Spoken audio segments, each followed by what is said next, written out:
दुर्गापुर के कांकसा क्षेत्र स्थित राजबांध में पूर्व प्रधानमंत्री अटल बिहारी वाजपेयी की प्रस्तावित मूर्ति स्थापना को लेकर विवाद खड़ा हो गया है एवं पुलिस द्वारा काम रुकवाए जाने के बाद इलाके में तनाव की स्थिति देखी गई।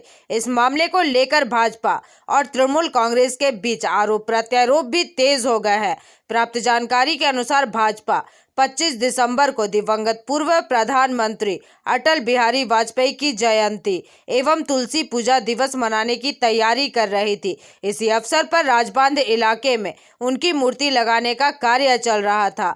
आरोप है कि पुलिस ने मौके पर पहुंचकर निर्माण कार्य रुकवा दिया और काम में लगी गाड़ी को भी जब्त कर लिया। इस पर भाजपा जिला उपाध्यक्ष चंद्रशेखर बनर्जी ने पुलिस कार्रवाई पर आपत्ति जताते हुए अपनी बातें रखी। वहीं तृणमूल कांग्रेस ने भाजपा पर सरकारी जमीन पर अवैध कब्जा कर निर्माण करने का आरोप लगाया है। ब्लॉक तृणमूल अध्यक्ष नवकुमार सामंत ने इस पूरे मामले को लेकर अपने वक्तव्य साझा किए, जबकि कांकसा के प्रभारी एसीपी राजकुमार मालाकार का कहना है कि West Bengal state power distribution corporation की ओर से शिकायत मिली थी कि उनकी जमीन पर अवैध निर्माण किया जा रहा है और इसी शिकायत के आधार पर पुलिस ने कार्रवाई की है।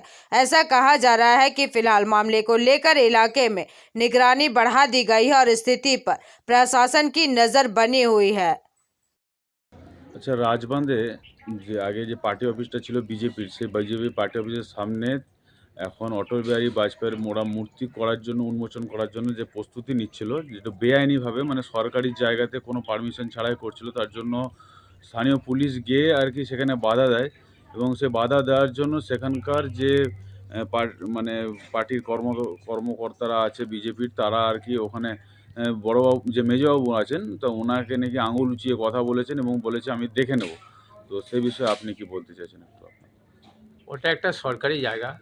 সেই সরকারি জায়গার উপর বিজেপি পার্টি অফিস বা যদি কোনো ওদের নেতা নেত্রীর মূর্তি উন্মোচন করে, সেটা একদম বেআইনি কাজ। সেই বেআইনি কাজে পুলিশ যে তাদের কাছে হয়তো অনুমতি পারমিশন চেয়েছে, যে আপনাদের কি পারমিশন আছে সরকারি জায়গার ওপর পার্টি অফিস বা মূর্তি উন্মোচন করছেন। ওটা বিজেপির এখন পশ্চিম বাংলায় ওদের ধারণা হয়েছে যে আমরা সামনে যে নির্বাচন আসছে, সেই সামনে নির্বাচনে আমরা হারবো। এবং দেখুন, ব্যাপারটা হচ্ছে আপনারা চাক্ষুষ করলে দেখতে পাবেন যে এখানে কিন্তু কোনো তেমন কোনো ইনস্টলেশন ছিল না।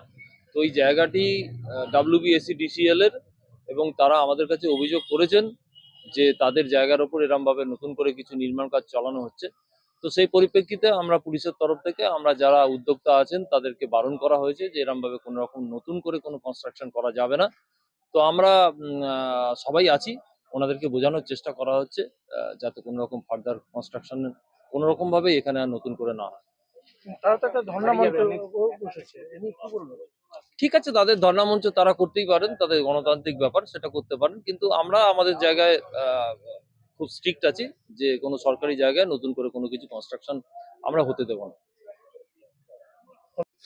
পশ্চিম বাংলায় আইনের শাসন নেই, এখানে শাসকের আইন চলে। 25শে ডিসেম্বর ভারতরত্ন প্রাক্তন প্রধানমন্ত্রী অটল বিহারী বাজপেয়ীজির জন্মদিন এবং ওই দিনে সুশাসন দিবস এবং তুলসী পূজন দিবস পালন করা হবে। সেই উদ্যোগ আমাদের এখানকার মন্ডল সভাপতি সুভাষিস মুখার্জি নিয়েছেন। মন্ডলের সমস্ত কার্যকর্তাকে নিয়ে আমরা জেলা ও বিধানসভার কার্যকর্তারা সহযোগিতা করছি। সেখানে দাঁড়িয়ে এখানে অটলজি ভারতরত্ন প্রাক্তন প্রধানমন্ত্রী, দেশের গর্ব, তার স্ট্যাচু বসবে। আর এখানকার তোলাবাজ পুলিশ, কাকসা থানার এই তোলাবাজ পুলিশ যারা দাঁড়িয়ে NH এর উপর নাকা লাগিয়ে গরুর টাকা কালেকশন করে, যারা বালির টাকা কালেকশন করে, মাটির টাকা কালেকশন করে, তোলাবাজ পুলিশ ভারতরত্ন অটল বিহারী বাজপেয়ীর মূর্তি বসবে। সেই মূর্তি বসানোর কাজ বন্ধ করার জন্য এখানে এসেছি। এই জায়গা যদি কারো অভিযোগ থাকে, আমরা সেই জায়গা যারা অভিযোগ করছেন তাদের সাথে কথা বলবো। दुर्गापुर से निमाई दास की रिपोर्ट, PVTV न्यूज।